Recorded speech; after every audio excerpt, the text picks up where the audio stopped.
പിറ്റേ ദിവസം ബെങ്കു രണ്ടാമത്തെ നിലയിൽ നിന്ന് ബോൾ വെച്ച് കളിച്ചുകൊണ്ട് നിൽക്കുകയായിരുന്നു. കയ്യിൽ നിന്ന് ബോൾ തെറിച്ച് നേരെ താഴത്തെ നിലയിലേക്ക് പോകുന്നു. സ്റ്റെയറിൻ്റെ അവിടെ എത്തിയിട്ടും ബെങ്കുവിന് ആ ബോൾ പിടിക്കാൻ പറ്റിയില്ല.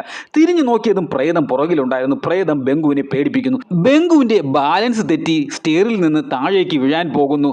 പ്രേതം പിടിക്കാൻ ശ്രമിച്ചെങ്കിലും അതിന് സാധിച്ചില്ല. ബെങ്കു തറയിൽ വീണ് ബെങ്കുവിൻ്റെ തല പൊട്ടുകയാണ്. ബെങ്കു ഇങ്ങനെ സ്റ്റെയറിൻ്റെ മുകളിൽ നിന്ന് വീണ് തല പൊട്ടുമെന്ന് പ്രേതം ഒരിക്കലും വിചാരിച്ചിരുന്നില്ല. ഉടനെ തന്നെ ബെങ്കുവിൻ്റെ അമ്മ വന്ന് ബെങ്കുവിനെ ആശുപത്രിയിലേക്ക് കൊണ്ടുപോകുന്നുണ്ട്.